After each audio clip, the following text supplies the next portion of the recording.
All right. Hey guys, how's it going? It's Joy. I'm back again.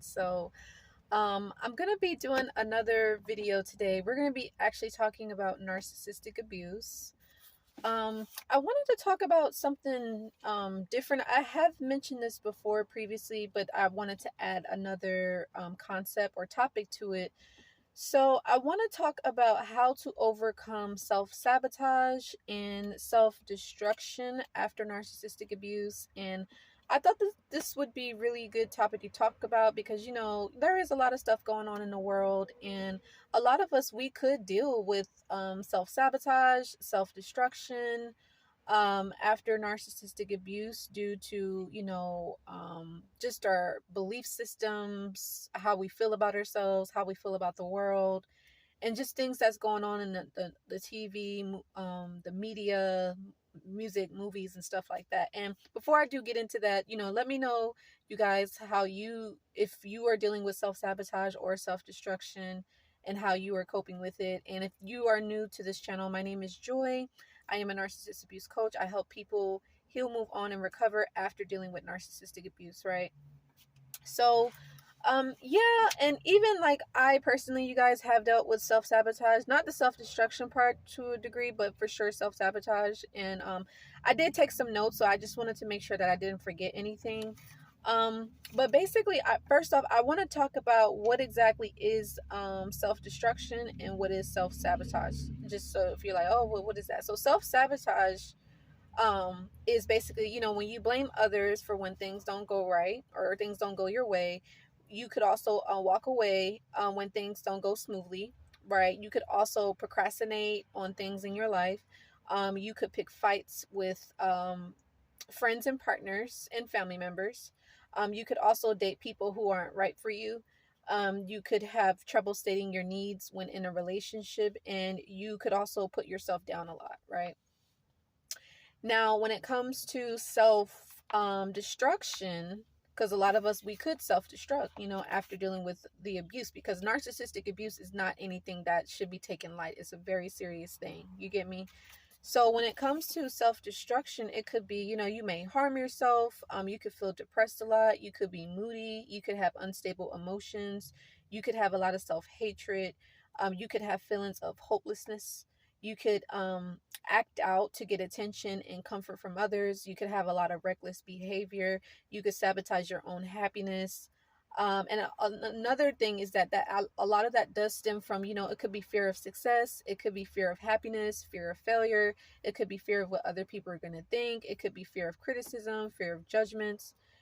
So with all that being said, this is something that definitely needs to be worked through, and definitely needs to be just reviewed and deciphered, and just kind of reassessed, right? Now, me personally, because again, I have dealt with a lot of self sabotage, especially after dealing with narcissistic abuse. Just feeling like, moody, self sabotage, just procrastinating a lot. Not, I didn't pick fights with people, but I would date people that wasn't right for me, even after dealing with the male narc. And I would have trouble stating my needs, and I would put myself down a lot, and I would walk away from people, places, and things. Like if it didn't go smoothly, I was like super quick to walk away, right? This was many years ago though. Um and I wouldn't blame others for when things were wrong. I would beat myself up all the time, right? And let me know if this has happened for you. But how I was able to overcome the self-sabotage is, for one, is I had to take responsibility for my actions. I had to take responsibility for my choices. I had to take responsibility for my decisions. Like, I was no longer, of course I didn't blame anybody, but it was like I went inward, and I had to be like, okay, I am the person that's in this relationship. I, some way, somehow, have attracted this person or this situation. So what is it in me that is attracting this person, and how can I fix that? So I had to really get clear on that, right?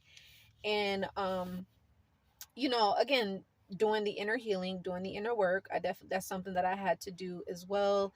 And I had to look at, what was going on within. Was it low self-esteem? Was it low confidence? Was it low self-worth? Was it feeling like I need to fix everybody all the time? Was it not having boundaries? Was it not being assertive? Was it me acting out on my emotions all the time? Or was it me having to learn how to manage my sensitivities more? So if you're dealing with the self-sabotage, you have to first recognize that you're doing it, and then find out what specifically the problem is. And once you realize specifically what that problem is, then you can kind of go in and work through that accordingly, right? But yeah, the other thing is the self-sabotage is I had to just really stop being so hard on myself, and I had to say, like, it's okay for good things to come to me. Like, it's okay for me to have healthy relationships. Like, the relationships doesn't always have to be toxic. It doesn't have to always be negative, right? And like, it's okay for me to be single. Like, it's okay for me to be alone, right? And it's okay for me to make mistakes. Like, it's okay for me to you know to date someone and it may not work out. Like, that's fine. So I had to kind of just reassess, like, what I was doing, why I was doing it, how I was doing it, and I had to stop doing it, right? That's really how you can overcome the self-sabotage. Because self-sabotage, a lot of it comes down to what we see with the people around us, like how it was growing up in our household, and seeing other role models, or lack of their role models. It could be like, maybe you self-sabotage a good relationship, meaning, like, you have come from toxic and abusive relationships, and let's say you're dating and meeting a person, they're super nice to you, they're super sweet, super kind, and you're just not used to that. And so you may be like, oh, why are they being so nice to me? Oh, why are they smiling? Why are they so happy all the time? Like, um why are they treating me so nicely? I used to say that many years ago, you guys. Literally, like, after I dealt with the abuse, the narcissistic abuse, I would be like, why are they treating me so nice on this date? Like, what is it? And so I had to recognize that and understand, like, it's okay. Like, just because you deal with abuse, it doesn't mean like you're always going to be abused, or that you should always be in a relationship where you're being abused. You get me? So I had to recognize that, and that I had to change my thoughts too. I had to reprogram myself for positivity instead of the negativity. Because when you're dealing with a narcissist, or if you're dealing with abuse, they're programming you to accept abuse. They're programming you to normalize negativity. They're programming you to normalize the being mistreated and being used. And they're programming you to put your needs and your wants on the back burner. You get me? So you have to say, like, no, it's okay for me to speak up. It's okay for me to say what it is that I need in this relationship, or it's okay for me to speak my truth, or speak something if it's something that's making you uncomfortable, or if it's just something you want to address. It's okay to do that. You get me? And the self-sabotage could also be in other areas. It could be like in work and career, or other areas. And like, you could self-sabotage a business idea, or maybe you might self-sabotage a job opportunity, or you could, because sometimes you could feel like you're just not good enough, or you could feel like you're not worthy of it, or like you don't deserve good things, or you don't deserve peace, love, and happiness, or you don't deserve success. It's like, no, like, you do, trust me. And I used to feel that way. That's the reason why I'm saying it. So again, it goes back to doing the inner work, doing the inner healing, and doing the self-assessment. You have to take the focus off of the narcissist, take the focus off of other people, and put it back onto yourself. You see what I'm saying? Now, in terms of the self-destruction, man, like, that is a huge thing. Because again, it goes back to, like, a lot of us, we feel like, we're just not good enough. We feel like something is wrong with us. We feel like we deserve what we went through. We could feel like we're a piece of crap, because people have told us that. We could feel like, we're never going to amount to anything. Or we could feel like, you're destined to just live how you're living, or you're destined to just continue to have toxic relationships, or maybe you could feel like you're destined to be alone, or you could feel like no one is ever going to fulfill you, or no one is ever going to make you happy. But one of the things about that, you have to realize the happiness comes from within, the fulfillment comes from within. So keep that in mind. But just because of the pattern of our relationships, we could feel like, you know, we're never going to get what it is that we want, but you will get it, but it all comes from within, right? But you have to do the work, you know, the inner work, the inner healing. But in terms of self-destruction, for me, I really didn't have this issue per se. I do feel like maybe when I was dealing with the abuse, and even after I got out of it for the period of time, like I said, it took me 2 years to recover fully. But I do remember like hating myself. I do remember like not loving on myself. Well, I would say I didn't like myself, you know, like I didn't like myself. I did feel at the point in time when I first got out of the relationship, I felt hopeless. Like I felt like, dang, like, am I going to be by myself forever? I felt like, no one is ever gonna like want to be with me because of like my past. I did feel that. I did many years ago. Um, I didn't really act out for attention, but I did seek comfort in others, and this could be you too, like a codependency. I am a codependency recovery myself. So I did seek comfort in others. Like I felt like I needed to be with someone in order to feel attractive, or in order to feel desirable, or in order to feel beautiful, or whatever, or to like, you know, I felt like I needed to have someone. I used to feel like, oh, you know, if you're by yourself, like you're not cool, or you know, that means like you don't, like you're not attractive, or you know, I used to have those negative beliefs. Like I used to feel like I needed to be with someone, like I couldn't be alone, you know. I don't think that anymore though. But yeah, like when you self-destruct, or if this, for me, like I said, it hasn't really been a huge thing, but it's like just slightly. But I never really thought about harming myself. I have been depressed though. I was depressed for a long while after dealing with narcissistic abuse, not just from the male narc, but you guys got to remember, I was actually dealing with two narcissists at one time. So if you can only imagine like all that abuse in one, and I never knew anything about it. But yeah, I was depressed for a while. I didn't have reckless behavior at all.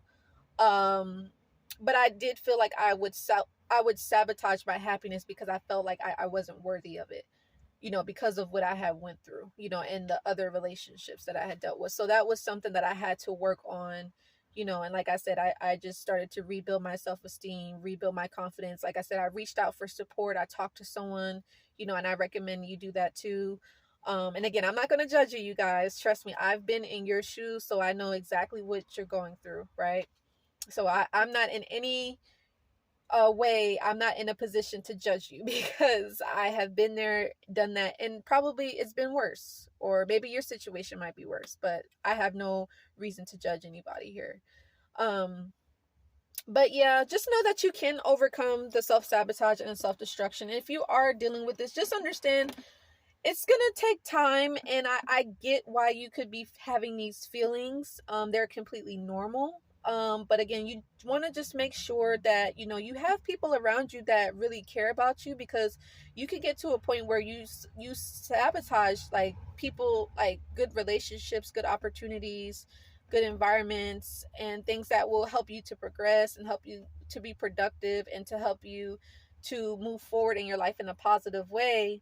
You know, you just want to be mindful that you're not sabotaging that, right? And that all starts with being around positive, motivating, and encouraging people that are doing things that are positive, that are doing things that you want to do, that you inspire to do, right? Because they say the birds of a feather flock together, you know. And that was the thing with me. Like, thank God I could count the people on my fingers that were really good support to me. They encouraged me, they listened to me, and that was helpful during my recovery, you know. And yeah, just like really owning up to my part in the relationship, like taking full responsibility for my actions, taking full responsibility for my decisions, and being the person to say like, okay, I got myself into the situation, so how do I get out of it? What do I need to do? What's next? Who do I need to talk to? What books do I need to read?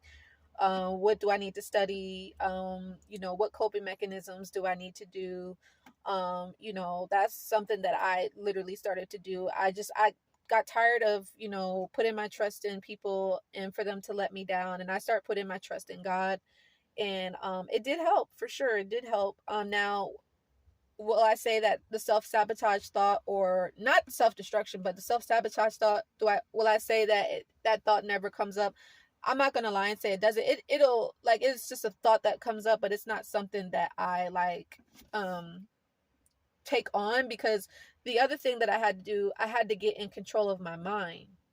Your mind is your greatest asset, you guys. Like, that's comes from a book that I was reading. But you have to really get in control of what you're thinking, because whatever you're thinking is going to manifest into your reality, right? Whatever you think about yourself, whatever you think about other people, whatever you think about the world, that's going to be true for you. Whatever you think, whatever you believe, that's true. It's not necessarily the reality of it, it's just, it's your reality. So you have to reprogram your mind for happiness, for success, for abundance and prosperity, or whatever it is, or love, or recovery, or healing. You have to be the one to do it, right?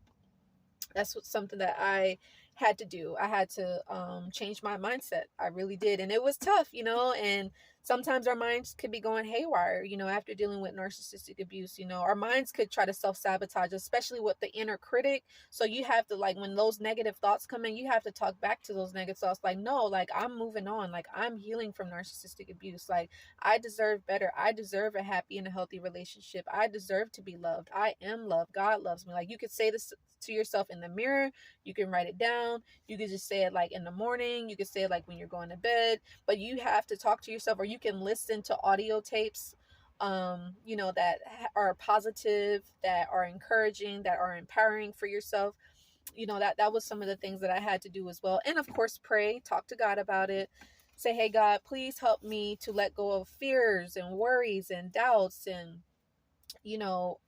negative belief systems and toxicity. Help me to let that go now, today, and forevermore, for the rest of my life. Help me to let that go, and help me, God, to be positive. Help me to be strong and motivated, and have high confidence and have high self-esteem. Like, you have to say that stuff to yourself every day. Say, God, help me to be that way 24/7, 365 days out of the year. Like, you have to speak life into yourself. I'm sure you guys heard that saying, but it's true. You really have to speak life into who you are, because nobody else is going to do it. If you don't do it, nobody else is going to do it for you. The narcissist is not going to do it. I can't do it for you. I can only be the messenger. I can only give you guidance. But at the end of the day, you listening, the former victim and a survivor of narcissistic abuse, you have to do this for yourself, right? You have to want it. You have to know that you deserve it. You don't deserve to self-sabotage good things or good people, or support people that really want to help you, and that have good intentions. Like, you don't want to self-sabotage that, because you lose out. And you end up being miserable, you end up being lonely, and